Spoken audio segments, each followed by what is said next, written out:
Disiarkan langsung dari Museum Sono Budoyo Unit 2. Selamat pagi sahabat Sono Budoyo, Assalamualaikum warahmatullahi wabarakatuh. Salam sejahtera untuk kita semua, Om Swastiastu, Namo Buddhaya, salam kebajikan, Rahayu. Semoga sahabat Sono Budoyo selalu dalam keadaan sehat dan semangat menjalani aktivitasnya. Hari ini ya, 1 Maret, hari Senin, menjadi hari yang spesial untuk Yogyakarta karena hari ini sering sekali diperingati sebagai serangan umum 1 Maret. Dan ini merupakan suatu momen yang sangat spesial. Kali ini di Sono Budoyo kita mengundang 2 sosok yang memiliki ketertarikan ya terhadap isu serangan umum 1 Maret. Langsung aja kita perkenalkan, di pagi hari ini sudah ada Mas Julianto Ibrahim. Ya. Beliau adalah dosen sejarah Universitas Gadjah Mada, dan juga sudah ada Mas Willy Alvarius ya Mas ya? Iya betul Mas. Mahasiswa S2 Sejarah Universitas Gadjah Mada. Oke, ini sama-sama akademisi ya, akademisi di dunia sejarah dari Universitas Gadjah Mada.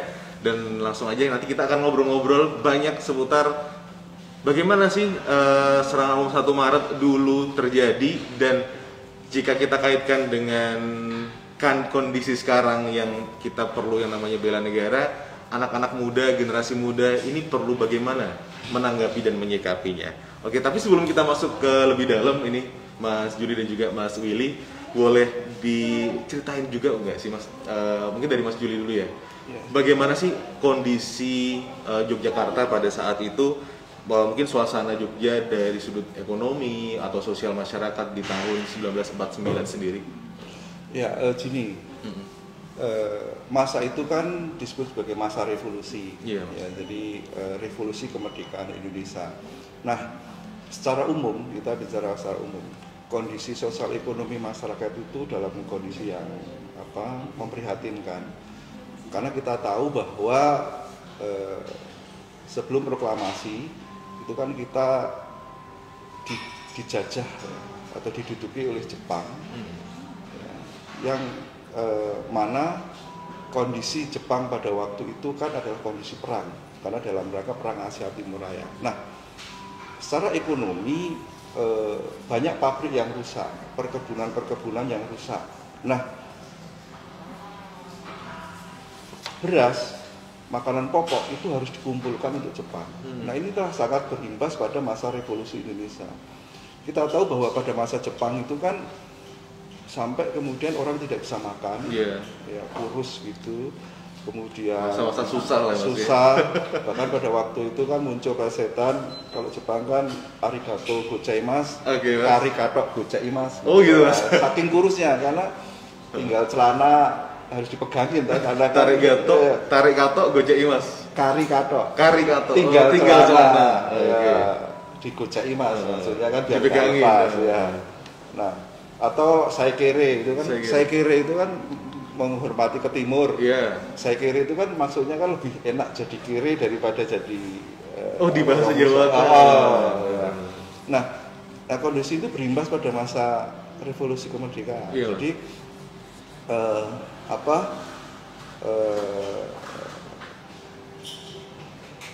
mata uang juga tidak hanya satu, jadi ada mata uang Nika, ada mata uang Republik, ada Ori, ada mata uang Jepang beredar, jadi inflasinya sangat tinggi. Hanya satu-satunya yang menolong itu hanya beras. Ya, bahkan kita itu bisa membantu India pada waktu itu salah satu diplomasi yang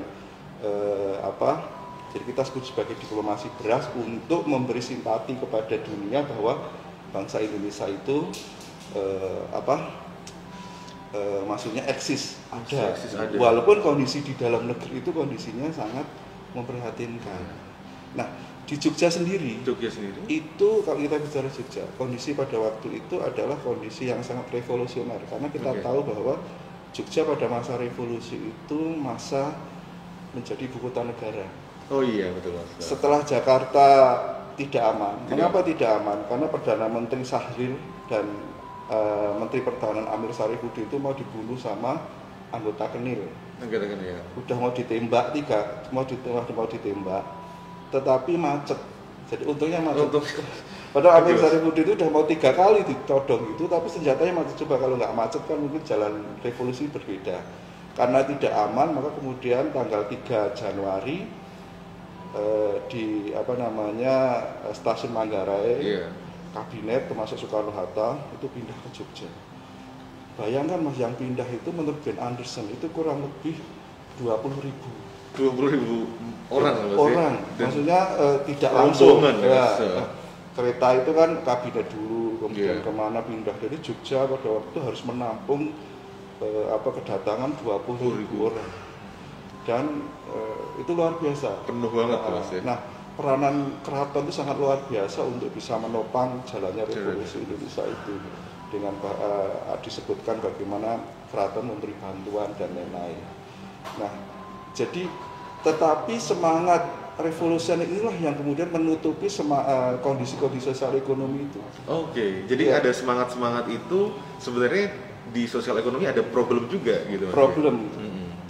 Tetapi kemudian karena kondisinya harus berjuang dan Jogja pada waktu itu sebagai ibu kota, maka harus dipertahankan.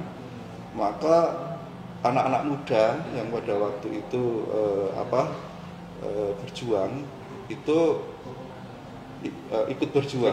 Salah satunya misalnya di Wijokusuman itu ada pasukan namanya Hantu Maut. Hantu Maut Sambil Gelap, Hantu Maut. Nah itu jadi waktu itu nama-namanya seperti itu, anak-anak muda. Jadi itu di kelompok-kelompok anak muda itu membentuk kelompok. Nah kalau bicara seperti itu sebenarnya anak muda itu sudah mulai berperan sejak tanggal 7 Oktober 45. Itu waktu serangan Kota Baru. Itu kekuatan pemuda yang maju. Oleh karena itu kan yang meninggal itu kan 21 orang. Itu kan sekarang dijadikan jalan di Kota Baru. Ada Imade Oka, terus jalan Soehartono, ada jalan Sabi, macam-macam. Sabire dia. Itu 21 orang, itu pemuda semua. Ya, jadi itu kelompok-kelompok muda yang waktu itu berani menyerang markas Jepang di Kota Baru untuk merebut senjata. Karena senjata itu kan termasuk logistik penting untuk perjuangan. Ya nanti memuncaknya tentunya dengan serangan umum 1 Maret itu semacam ada beberapa peristiwa-peristiwa sebelum serangan 1 Maret yang akhirnya membuat suatu jalan bahwasannya serangan 1 Maret ini kayak puncaknya juga gitu Mas ya. Jadi kayak sebelum-sebelumnya dia udah mengumpulkan senjata-senjata, ada pembentukan milisi-milisi pemuda itu gitu. Dan gini, kalau serangan umum 1 Maret itu sebenarnya kan akibat dari kondisional pada waktu itu. Kita tahu bahwa Belanda itu kan mengadakan agresi militer. Agresi militer pertama itu kan disebut dengan operasi produk. Karena menguasai sumber-sumber ekonomi Indonesia, perkebunan dikuasai kembali. Kemudian agresi militer yang kedua itu disebut dengan Cray Operation, operasi Gagak. Gagak itu kan simbol kematian. Jadi maksudnya mau membunuh, maksudnya mematikan. Jenderal Spoor itu mengatakan bahwa tidak lebih 3 hari dari agresi militer itu 19 Desember 48 Republik pasti hancur.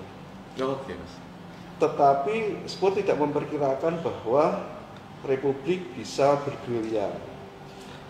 Jadi perintah siasat jadi Sudirman ya itu kemudian memerintahkan kepada seluruh TNI pada waktu itu. Yang kita ingat bahwa TNI itu kan juga terdiri anisir pemuda juga. TNI juga para pemuda juga.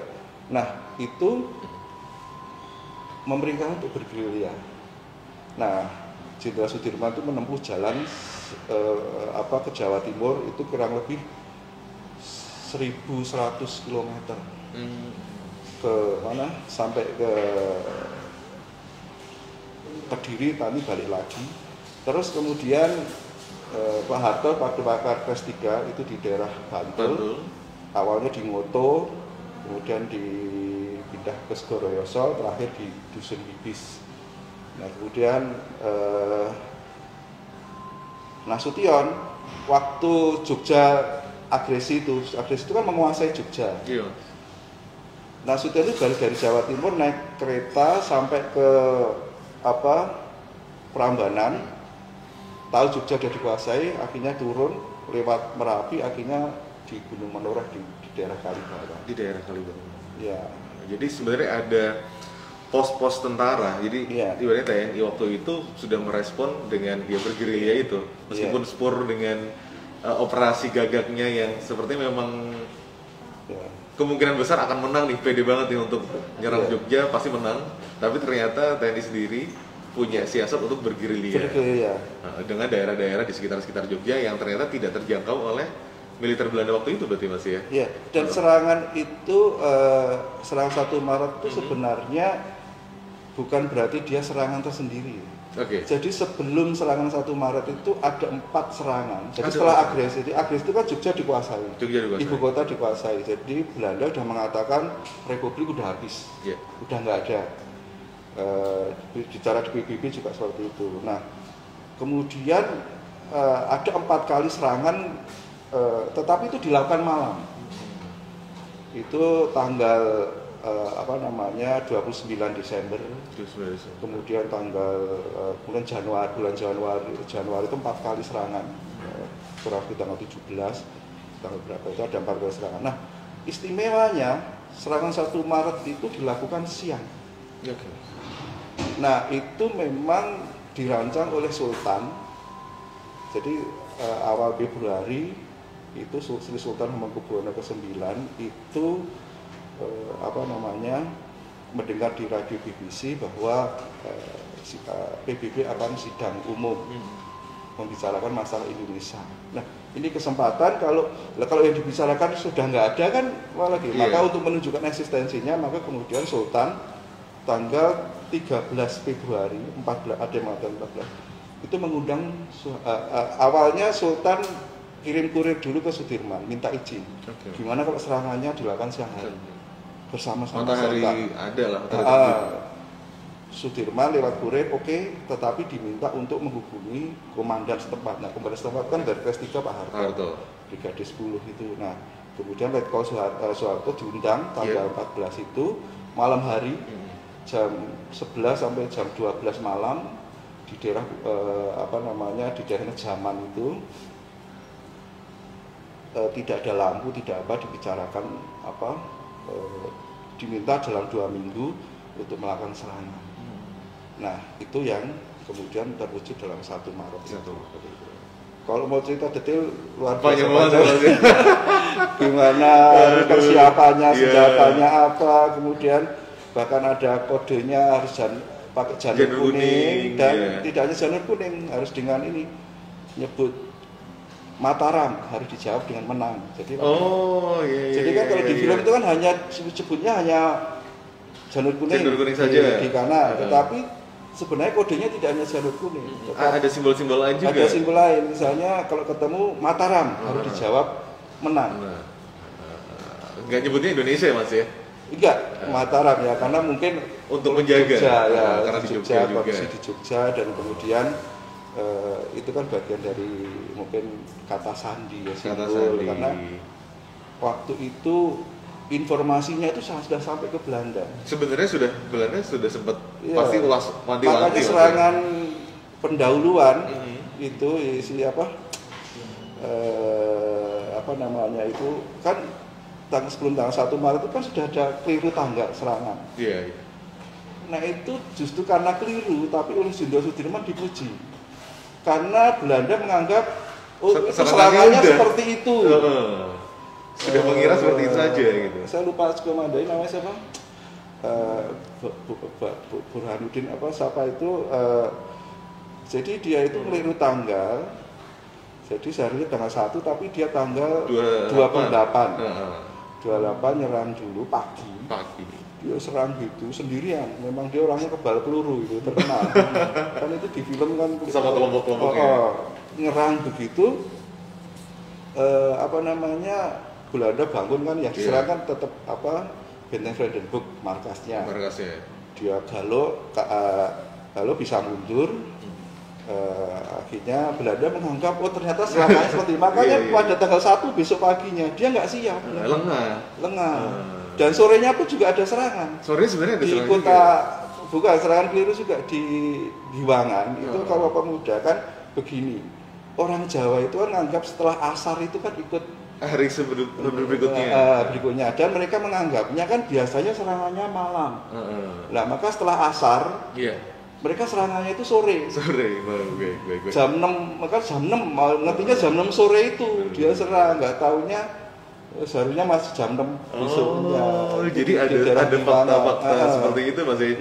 Jadi nggak semuanya waktu itu sebenarnya masyarakat Indonesia tidak semuanya belum sepemahaman jika 1 Maret itu besok paginya, tapi sore itu karena orang Jawa itu menganggap sore itu udah habis asar hari berikutnya itu juga dianggap gitu. Dan perintah kan jam 6.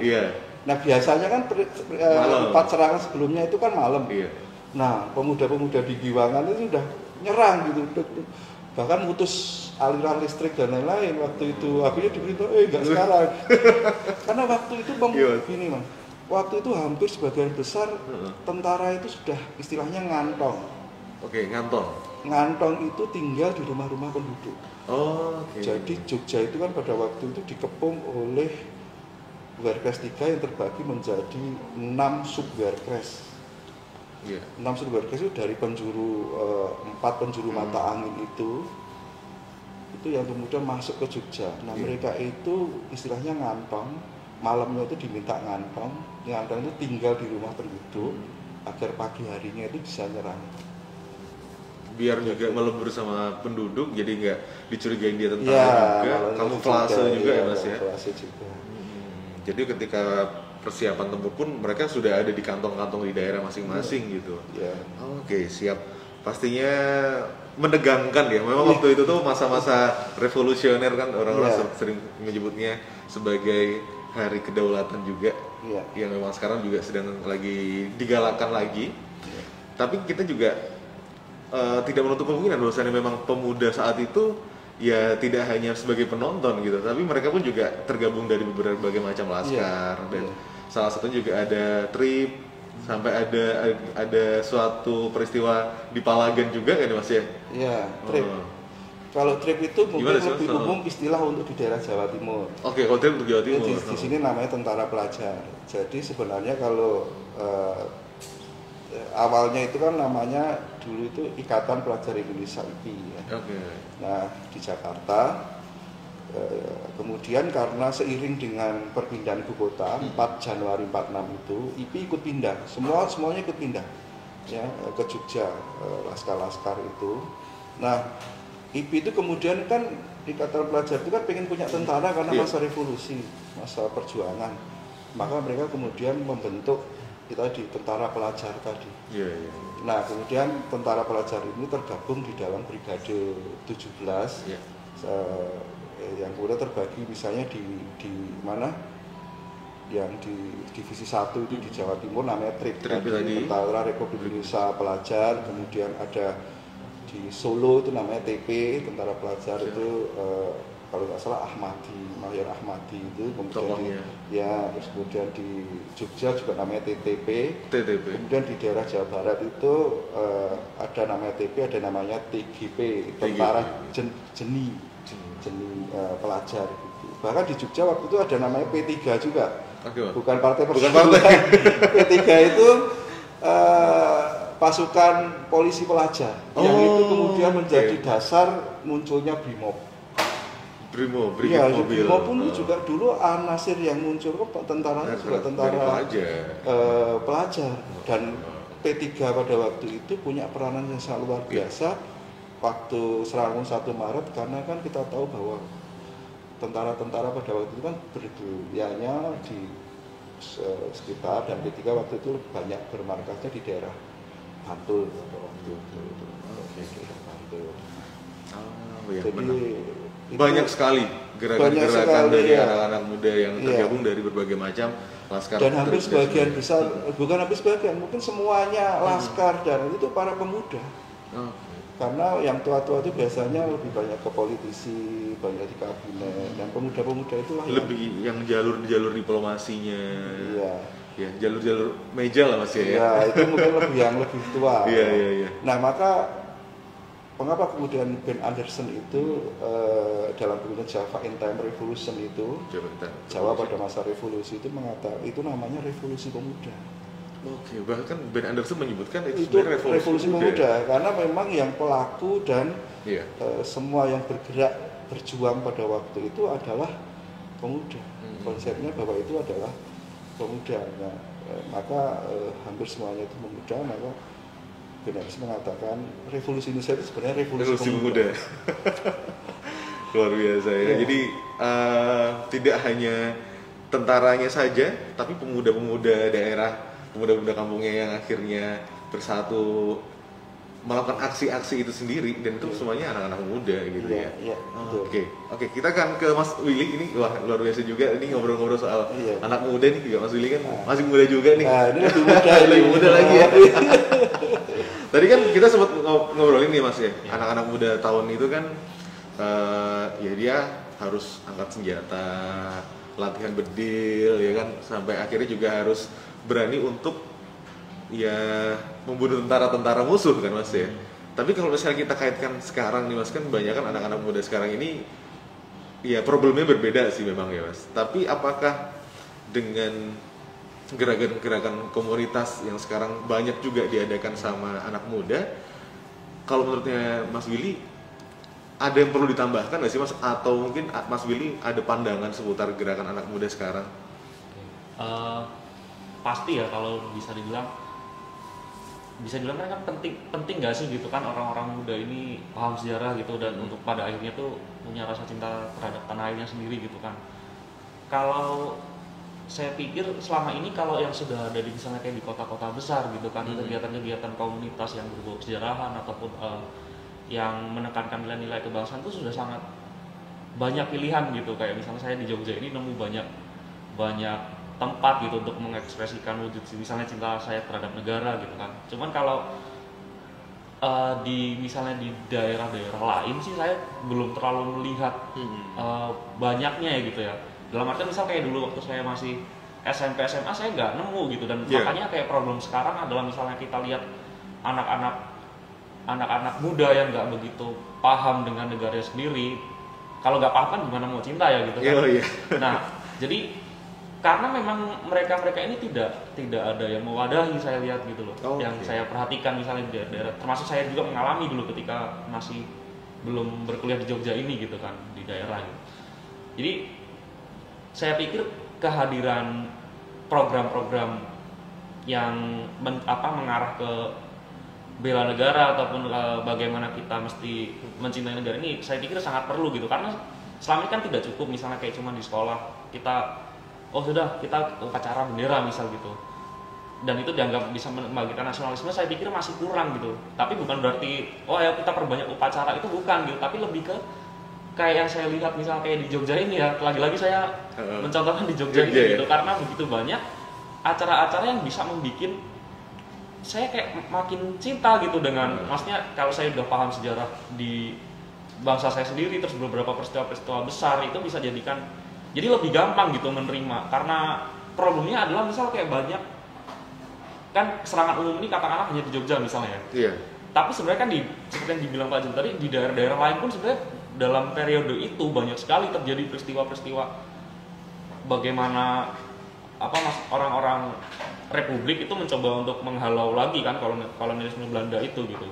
Dan ini yang saya pikir masih kurang digalakkan di banyak daerah gitu. Bagaimana mereka pun nggak tahu, sekadar misalnya ada di kota, misalnya di kota pun nih ada ada monumen, ada gedung juang gitu, gedung juang 45, tapi kadang kita nggak pernah tahu ini apa gitu, dibalik ini apa. Jadi kayak ya udah nggak terlalu, kita juga pada bodo amat gitu waktu masih muda gitu kan. Jadi saya pikir kayak penekanan terhadap itu perlu sih. Perlu juga ya. Kalau untuk konkretnya caranya seperti apa itu hal lain ya, maksudnya bisa dibicarakan bagaimana program-program pendidik, program-program ataupun materi ataupun kurikulum di sekolah itu bisa diformulasikan seperti apanya, itu hal lain saya pikir. Tapi yang jelas poinnya adalah bahwa gimana sih anak-anak muda ini perlu dibangkitkan cintanya terhadap negara itu banyak hal, dan salah satunya itu bagaimana pendekatan sejarah di sekitarnya itu yang perlu dibangkitkan gitu. Karena kadang kita, ya itu tadi, yang kita hanya tahu yang benar-benar peristiwa-peristiwa besar, padahal ada banyak peristiwa-peristiwa yang katakanlah mikro gitu sekitar kita tuh kita nggak tahu gitu. Dan itu yang saya pikir sebenarnya bisa membangkitkan bagaimana membuat sejarah itu menyenangkan lagi ya. Bahwasannya ada banyak kisah-kisah heroik yang pendahulu-pendahulu kita ini membela kita sampai sekarang gitu ya. Dan itu hanya kadang terjadi di sekitar kita ataupun malah justru kadang masih kerabat kita gitu. Tapi kan kita nggak tahu gitu kan, karena memang itu belum terlalu ditekankan ya mungkin di tingkat bangku sekolah gitu ya. Seperti saya ini berdasarkan pengalaman saya sih. Berdasarkan pengalaman juga Mas. Setelah tahu, maksudnya setelah di sini dan mencoba menelusuri riwayat-riwayat keluarga besar saya ataupun di desa saya, ternyata banyak hal gitu yang bisa saya temukan gitu. Nah itu mungkin yang masih kurang. Oke, jadi sebenarnya juga aksi-aksi besar ataupun juga hari-hari peringatan besar itu memang itu kita rayakan secara nasional gitu. Cuman memang di setiap daerah atau di lokal-lokal atau bahkan di kampung-kampung itu juga memiliki cerita-cerita heroik ya, hanya masyarakat sana juga yang tahu gitu. Tapi itu juga salah satu Mas, peristiwa mikro tadi Mas yang Mas Willy jelasin, yang justru itu turut mendukung bagaimana sih rasa kita bela negara itu makin tumbuh seperti itu. Oke. Ini kan baru-baru ini juga nih Mas, awal tahun ini Mas Willy dan juga Mas Willy nanti boleh berpendapat juga. Baru aja kan diteken seputar peraturan pemerintah seputar bela negara. Nah ini kalau misal dari siapa dulu nih, Mas Willy atau Mas Willy dulu? Mas Willy dulu ya. Pendapatnya Mas Willy nih, bela negara penting nih. Nah, tapi sampai akhirnya pemerintah mengatur, oke, bela negara wajib, dan bela negara yang Mas Willy bayangkan tuh seperti apa nih pendapatnya? Yang ditekan pemerintah nih. Kalau yang selama ini kan pemahaman kita terhadap bela negara ini kan wajib militer gitu ya, seperti yang kalau misalnya sekarang masih ada kalau di Asia ini di Korea ya mungkin ya masih ada kayak rutin gitu, ada kondisi tegang lah ya, wajib militer gitu kan. Thailand. Ya. Thailand juga ya Mas ya? Thailand. Ya itu kan bahkan dulu banyak yang ganti kelamin transgender itu yang ikut, itu kan dulu menarik itu, cantik-cantik ikut perang gitu. Oke, Korea, Thailand juga. Terus akhirnya Indonesia. Kan wacana yang muncul kan seperti itu, pemahaman secara umum gitu kan. Karena kalau bela negara itu pasti harus berbaris dan ikut masuk ke dalam dinas atau wajib militer gitu kan, wajib sipil. Nah saya pikir kalau soal definisi sih ini bisa kita perdebatkan ya, tapi kalau dalam bayangan saya sebenarnya bela negara ini kalau ditanya penting atau nggak penting, pasti penting gitu kan. Hanya memang wujudnya ini yang perlu diinovasi gitu, nggak semuanya yang berbau latihan baris berbaris atau upacara gitu kan. Karena pertama tidak semua orang punya fisik yang sama misal, dan tidak semua orang punya minat ke situ juga. Kayak kalau di sekarang kan kita bukan di dalam situasi yang perang seperti perang yang kita bayangkan di masa dulu ya gitu kan. Kayak Indonesia ini kan relatif aman lah bisa dibilang dalam hal pertahanan gitu di Asia Tenggara ini kan, tidak ada ancaman kita akan diperangi oleh negara lain, kayaknya enggak gitu. Nah mungkin bela negara ini bisa diwujudkan ke hal-hal yang lebih sifatnya sangat dekat dengan keseharian sih saya pikir. Dalam hal yaitu tadi bagaimana dalam hal yang paling kecil saja, bagaimana kita bisa tahu masa lalu kita, bisa tahu sejarah kita itu kan, dan yang bukan yang sifatnya seperti hafalan ya, tapi dibuat hal yang lebih menyenangkan saya pikir, karena itu biasanya akan mengundang minat anak-anak muda gitu untuk bagaimana mencintai negara tuh. Kadang kan kita ngeluh nih upacara bendera di sekolah kan, panas, capek, berdiri sampai ada yang pingsan misal gitu kan. Artinya tidak semua orang punya kemampuan fisik yang sama. Hanya jika acara-acara yang berbau tentang bagaimana cara kita mencintai negara ini dibuat dengan hal yang menyenangkan, itu biasanya orang dengan sukarela gitu datang, dan tanpa perlu ditanya mereka pasti cinta negara gitu. Misalnya kayak acara-acara, kalau yang saya alami dulu misal kayak ada acara lawatan sejarah gitu, berkeliling ke objek-objek sejarah dengan dibuat dengan konsep yang menyenangkan, jalan-jalan gitu Mas ya. Jalan-jalan tapi tetap ada nilai edukasinya.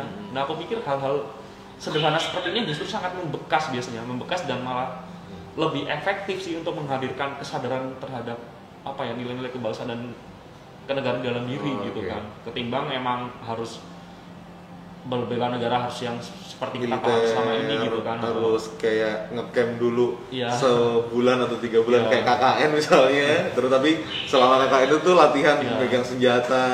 Mungkin itu hanya sebagai satu opsi mungkin Itu ya. satu Ada opsi juga gitu, orang yang Mas, ya. suka kan Iya. gitu. Misalnya beberapa teman yang emang hobi dengan acara-acara yang bersifat di alam, tinggal di alam gitu juga kan menyenangkan gitu. Tapi aku pikir harusnya bela negara itu disediakan banyak opsi bagaimana kita bisa bergabung di dalam misalnya program itu gitu, jika itu diprogramkan gitu kan. Jadi karena ya anak muda sekarang juga kan pilihannya sudah sangat banyak gitu kan, apalagi dengan dunia digital yang sudah semakin ini kan, Iya. otomatis di situ biasanya mereka. Tapi kayaknya misalnya kalau nanti ada model-model yang wajib militer itu pasti yang diprioritaskan anak-anak mudanya dulu Mas ya. Ya, Iya. karena memang yang paling secara fisik dan paling Fisik. siap. Iya. Tapi Mas saya Willy nih, setuju pendapatnya. tadi, setuju Mas Willy tadi ya. Iya. Tapi menurut saya begini, bela negara itu kan sebenarnya menurut saya tidak bisa dipisahkan dengan nasionalisme. Jadi adanya semangat nasionalisme itu menurut saya otomatis akan memunculkan sifat bela negara tadi, sikap atau perilaku yang ingin membela negara. Karena nasionalisme itu kan sebenarnya menumbuhkan rasa cinta tanah air yang oleh itu disebut sebagai imagine community ya. Jadi antar masyarakat yang tidak saling kenal tetapi kita sama-sama mencintai Indonesia. Nah, menurut saya itu harus diperhatikan dulu mengapa semangat untuk mencintai negara. Oke, mengapa Jadi, karena mencintai begini, negara? anak muda sekarang itu kan punya banyak pengaruh, ya informasi dari luar. Kita mau lihat Amerika, mau lihat apa kan saat ini aja kita sudah tahu kondisi di sana. Nah,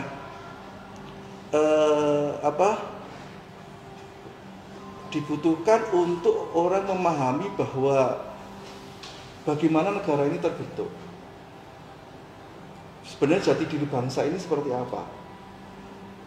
Nah, ini yang kemudian agar generasi muda itu tahu bahwa negara ini dibangun, terbentuk, tidak muncul di dalam batu atau tiba-tiba muncul, tetapi dengan perjuangan yang dilakukan oleh generasi-generasi sebelumnya. Ya, jadi oleh karena itu maka tadi sudah disebut Mas Willy bahwa perlu diberikan ruang bagi pengajaran tentang sejarah pergerakan, sejarah masa lalu, ya tentang masa lalu, tentang perjuangan, ya, yang memberi kesadaran kepada generasi muda. Karena tanpa itu pakai model apapun nggak akan susah. Apalagi mau dipakai baris berbaris ya ngapain saya suruh berbaris negara ngapain? Karena rasa memiliki itu kan muncul karena tahu kondisi-kondisi yang sebelumnya.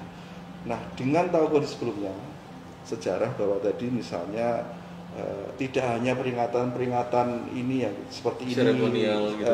Itu kan ini sudah jadi bagian juga memberi kesadaran. Tetapi mungkin lebih dikonsepkan. Misalnya mungkin di kurikulum sekolah memberi pengajaran kepada siswa begitu pentingnya tentang perjuangan masa lalu seperti itu. Nah, dibuat konsep tadi menyenangkan, ya, pengajaran yang menyenangkan dan lain-lain. Nah, itulah yang kemudian akan memunculkan semangat nasionalisme. Oh, bangsa ini ternyata dibentuk itu tidak hanya kita sebagai generasi muda berarti harus meneruskan perjuangan itu dalam bentuk yang lain. Iya. Dan karena perjuangan tadi dicapai dengan susah payah, berarti harus saya pertahankan dengan sekuat tenaga. Ya. Maka kemudian setelah kesadaran tadi terbentuk, kesadaran tentang rasa cinta tanah air tadi terbentuk, maka kemudian itu akan sangat mudah untuk memberikan opsi tadi dikatakan oleh Mas Willy, beberapa opsi. Nah, mungkin bisa saja mungkin ada yang suka kegiatan fisik, karena kan di kuliah itu kan ada namanya kewarganegaraan, misalnya itu bisa memberi pengajaran tentang itu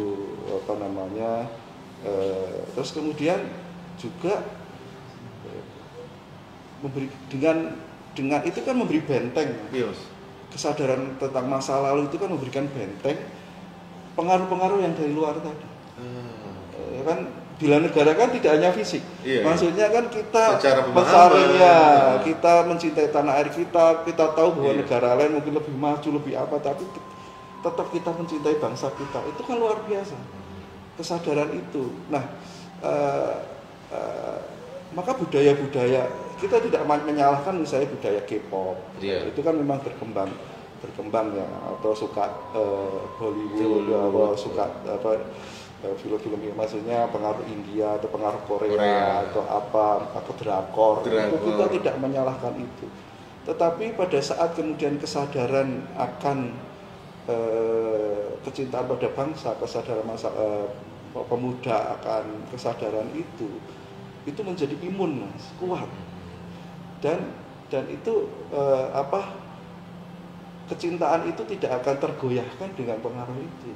Ya mungkin pengaruh-pengaruh itu memang mereka suka, misalnya suka dengan budaya-budaya Korea, budaya-budaya luar, tapi ketika membahas problem negaranya sendiri, ya dia akan tetap punya semangat untuk menyelesaikan ini gitu. Karena kan selama ini kan saya khawatir gitu. Mereka lebih tahu sejarah,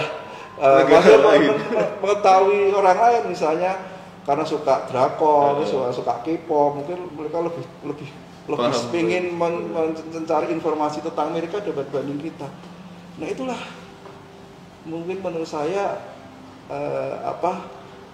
yang harus diberi pemahaman itu. Ada yang mungkin lebih suka mungkin misalnya budaya-budaya Arab misalnya atau apa, lebih suka ini padahal ideologi asing itu kan kadang-kadang juga mengganggu Pancasila dan lain-lain. Nah, oleh karena itu menurut saya bila negara ini akan berhasil, apakah penting? Ya penting. Karena itu menjadi bagian dari proses untuk mempertahankan bangsa. Tetapi untuk sampai ke sana infrastruktur atau apa itu harus terbentuk dulu. Jadi tidak harus tiba-tiba kemudian kamu nih loh harus kesadaran negara, tidak. Nah, salah satu hal seperti ini itu menurut saya juga penting, bagian dari itu menumbuhkan kesadaran itu.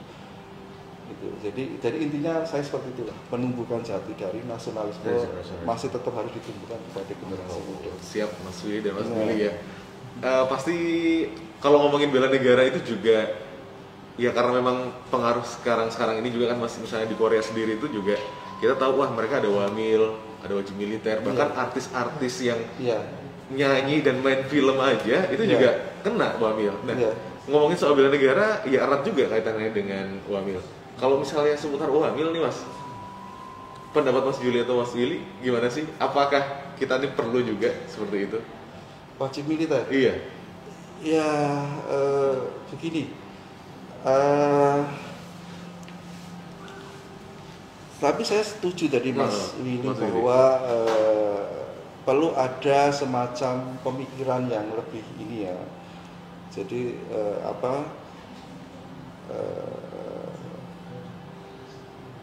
bangsa ini kan sebenarnya bangsa yang sampai sekarang kan mungkin tidak pada kondisi yang sedang terancam.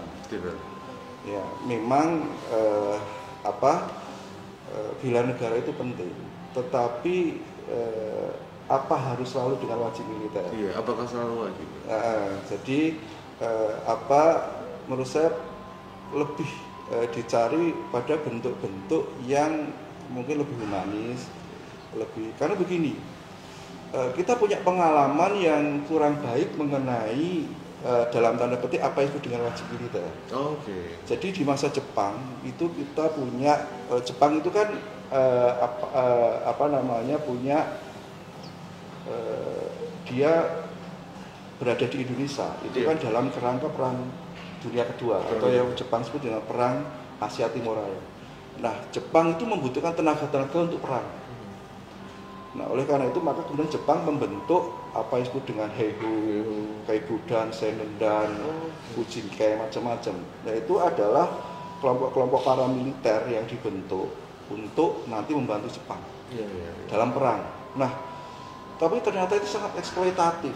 Oh, walaupun mungkin pada masa berikutnya itu punya pengaruh karena kemudian peta pembela tanah air itu yang dididik oleh Jepang itu kan punya kekuatan yang paling nanti jadi kekuatan yang dominan pada waktu masa revolusi kemerdekaan yang dalam melawan Belanda itu mereka punya ini karena dapat pengaruh. Tetapi pada masa saya melihat itu kan seperti wajib militer, jari militer dan lain-lain dengan kondisi fisik yang lain. Nah inilah yang kemudian itu membawa trauma bagi bangsa Indonesia. Ya, jadi mereka harus eksploitatifnya itu. Nah, makanya kemudian saya sampai sekarang tidak bicara masalah setuju atau tidak setuju. Karena dari pengalaman sejarah itu kan membawa dampak yang tidak baik. Iya. Perlu dipikirkan kepada hal-hal yang lebih tadi Mas Willy juga disesuaikan dengan kondisi sekarang. Karena perang kan bisa jadi sekarang kan nggak fisik. Iya, kan cyber war dan lain-lain itu kan mungkin perang ideologi dan lain-lain. Dan kemudian kan sekarang kan konsep perang kan juga tidak harus melibatkan banyak orang, harus dengan persenjataan yang canggih, intelijen yang canggih dan lain-lain itu yang kemudian lebih diperkuat dan lain-lain. Nah, kembali saya mengatakan tidak masalah setuju atau tidak setuju, tetapi perlu dipikirkan kembali. Perlu tidaknya ketika ada itu wajib militer. Tapi saya nggak tahu Mas Willy seperti apa. Nih kalau Mas Willy ini kan kalau misalnya anak-anak muda sekarang tuh ngelihat, wah Korea aja wajib militer nih gitu. Kita Indonesia perlu nggak sih gitu Mas gitu? Ya, kalau dari saya pribadi sih hampir seperti yang bilang Pak Haji juga ya, bahwa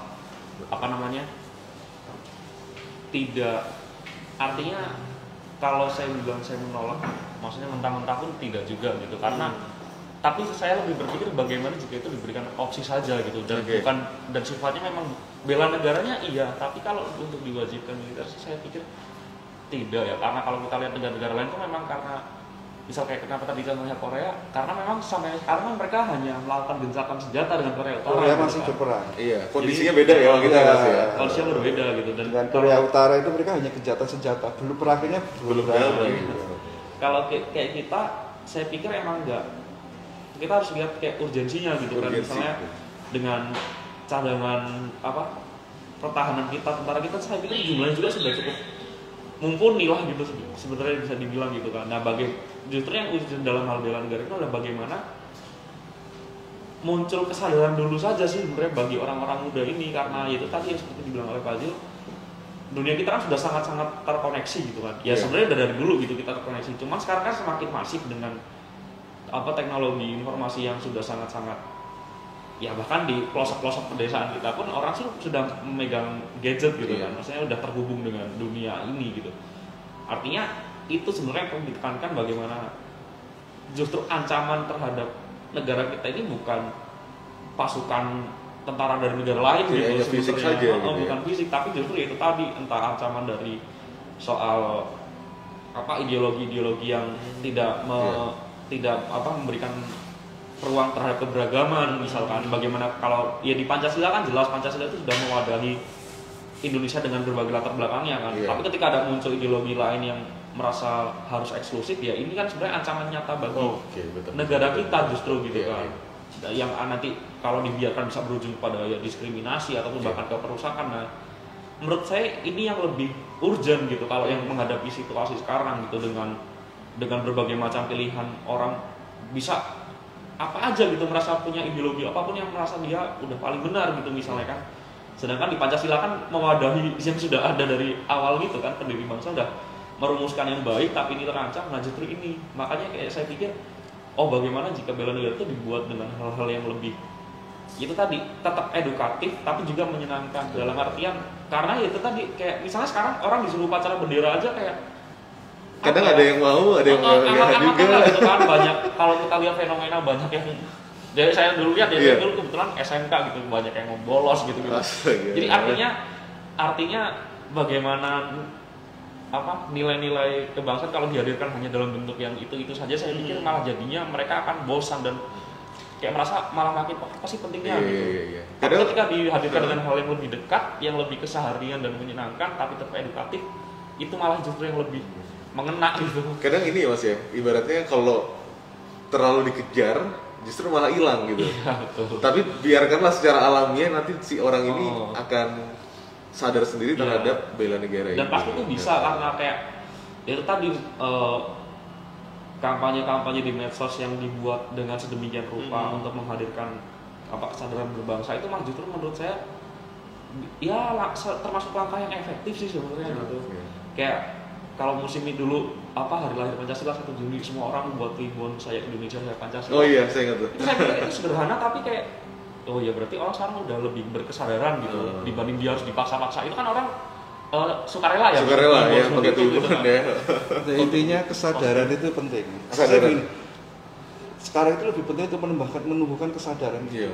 Karena kalau kesadaran itu sudah muncul tanpa disuruh aja mungkin entah wajib militer dan lain itu bisa terjadi.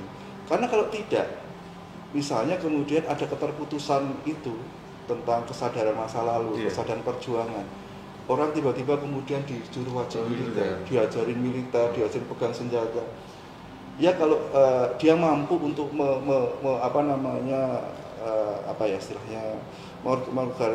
mengorganisasi hati atau pikirannya gitu. Kalau langsung disuruh perang saja tidak ada masalah, ada musuh. Kalau tidak, ada orang di jalan tempeleng gitu. Efek-efek dari itu juga Mas ya. Kita pikirkan hal-hal yang demikian. Jadi maksud saya tetap di sini yang dibutuhkan adalah kesadaran-kesadaran tadi. Saya dan Mas Willy tadi sudah sepakat bahwa kesadaran-kesadaran seperti inilah yang harus dimunculkan dalam proses itu. Proses yang mendasar sekali. Iya, karena kalau kesadaran itu sudah muncul, cinta tanah air tadi sudah muncul, maka otomatis hal-hal demikian itu nggak usah diminta. Mereka akan kemudian dengan sendirinya akan sukarela dan tahu untuk melakukan apa. Tapi kalau ini tidak ada wajib militer misalnya, itu ditakutkan juga ada efek-efek. Ada efek keterpaksaan juga. Iya. Sekarang berarti dulu sejarah sebenarnya juga mereka berangkat atas kesadaran juga ya Mas. Iya, karena Mas harus tahu juga ini ada sisi gelap dalam sejarah Indonesia juga. Karena pada masa perjuangan itu mereka tidak hanya semuanya berjuang, masih yang pegang senjata, yang rampok jadi bandit itu juga banyak. Oke, jadi tidak semuanya. Iya, tidak semua. Bahkan Pak Hamengkubuwono IX itu salah satu alasan melakukan serangan umum 1 Maret. Semua komponen tentara dan masyarakat yang bawa senjata itu untuk melakukan serangan pada Belanda. Karena di daerah-daerah pada waktu gerilya itu sudah banyak laporan mereka melakukan perampokan di tindak-tindak perampokan, banditisme dan lain-lain yang tidak disiplin. Ya itu bisa dipahami karena kan mereka juga butuh makan. Tetapi kan coba bayangkan itu mereka yang sudah terlatih, terdidik, yang kemudian tidak disalurkan pada tempat yang tepat. Ya, nggak ada wajib militer saja, ada kelitih, ada demo. Oh iya. Ya kan? Itulah. Ya makanya itu semua harus dipikirkan sekali. Oke, siap. Oke, Mas Juli dan juga Mas Willy, ini kita ada pertanyaan dari Jakarta Approach. Ini pertanyaan adalah, apakah slogan Jas Merah dalam generasi muda sejauh ini hanya slogan, khususnya dalam hal nasionalisme? Oke, ini kita slogan Jas Merah nih Mas. Ya, gini. Saya melihat sebenarnya saya sebagai pengajar sejarah itu tahu diri, sadar diri bahwa memang sejarah itu saya itu mengibaratkan sejarah itu seperti wanita cantik. Karena saking cantiknya, mungkin wajahnya mirip siapa ya cantik. Itu semua orang ingin memperkosa. Ya itu. Karena seperti itu, maka kemudian banyak orang yang punya kepentingan pada sejarah. Maka kemudian sejarah itu muncul dari versi-versi orang yang menang, tidak kebenaran yang muncul. Nah, karena sejarah yang muncul seperti itu, di Indonesia itu kan banyak sekali ada kontroversi. Bahkan serangan 1 sebenarnya ada kontroversi juga sebenarnya. Termasuk peristiwa 65, termasuk Super Semar, termasuk di ITII, termasuk banyak hal.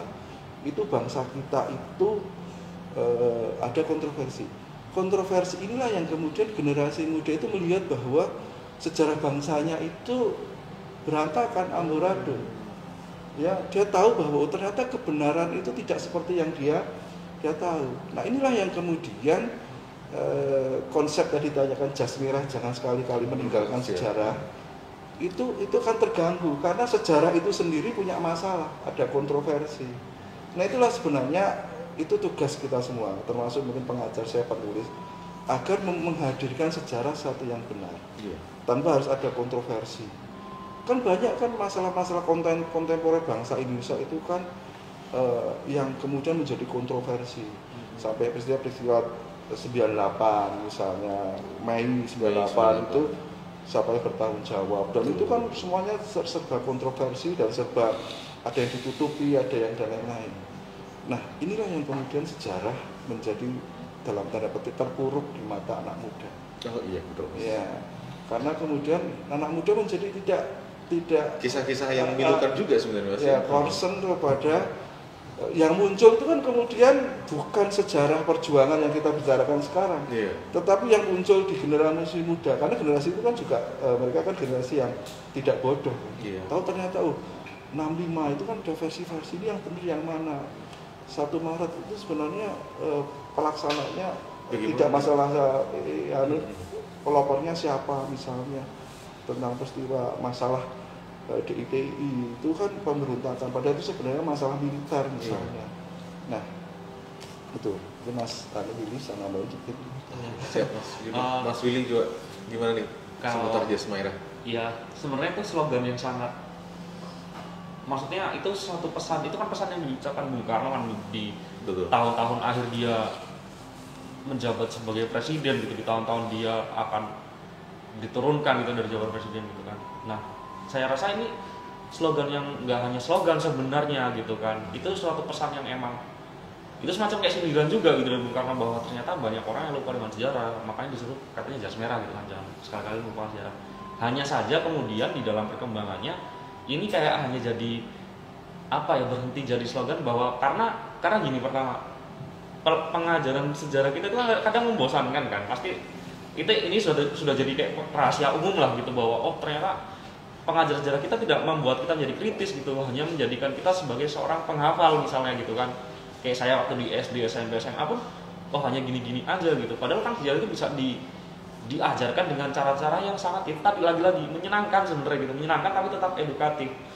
Nah, karena kemudian sejarah hanya diajarkan seperti yang selama ini terjadi gitu, dengan hanya kemudian ada pemahaman yang hanya tunggal dan hanya itu aja lah gitu dalam tanda petik, makanya membuat akhirnya kayak omongan tentang apa slogan tentang jas merah ini hanya berakhir menjadi slogan gitu. Jika itu tidak ditingkatkan ke level yang lebih tinggi gitu, dalam artian sejarah itu dibuat menjadi semakin dekat, sejarah menjadi semakin hal yang membuat kita menjadi kritis gitu kan artinya kita mencintai negara ini gak hanya kita tahu yang baik-baiknya aja gitu kan, kalau yang buruk pun kita harus tahu, dan ya itulah gunanya kalau kita cinta akan kita perbaiki kan, poinnya di situ sebenarnya gitu kan. Nah, makanya kemudian slogan itu tetap sangat-sangat itu masih tetap relevan, akan terus relevan sebenarnya, hanya saja memang pengetahuan sejarah yang bagaimana sih yang harusnya kita pelajari gitu, dan bagaimana sih harusnya kita menggunakan sejarah itu untuk membangun negara ini gitu. Nah, saya kira poin pentingnya di situ sih kalau dari saya, Mas. Siap. Jadi jas merah tidak hanya slogan saja, tapi ya sejarah-sejarah kita yang dulu memang seperti itulah jadi. Tapi berarti sekarang jangan kita mengulangi kisah-kisah dulu, tapi perbaikilah kita sekarang. Sejarah gitu, itu kan seperti cermin, Mas. Sejarah seperti cermin. Ya, untuk bisa melihat, dan kalau ada kesalahan yang diperbaiki, yang ada yang baik bisa ditambahin gitu ya. Oke, luar biasa sekali. Oke, baik. Terima kasih Mas Juli, Mas Willy, sudah kita ajak ngobrol siang hari ini, sangat luar biasa. Semoga sehat selalu dan semoga siang hari ini menjadi masukan yang baik ya untuk sahabat Sono Budoyo. Pastinya jangan lupa untuk selalu mencintai sejarah dan selamat memperingati serangan 1 Maret hari ini, 1 Maret 2021. Dan juga jangan lupa juga ya, karena Sono Budoyo ini lagi ngadain pameran juga nih, Mas Juli, Mas Willy. Di Gedung Pameran Temporer ini lagi mengadakan pameran Harmoni Cina Jawa dalam seni pertunjukan. Pastiin aja sahabat Sono Budoyo datang buka setiap hari ya dari jam 9 pagi sampai jam 9 malam dan tentunya gratis. Oke, semoga kita bisa bertemu lagi, Mas Willy sekali lagi terima kasih. Makasih. Oh, sudah diajak ngobrol hari ini. Sampai jumpa sahabat Budoyo dan assalamualaikum warahmatullahi wabarakatuh dan salam sejarah. Wah, ini begini ya. Oh, gini Mas.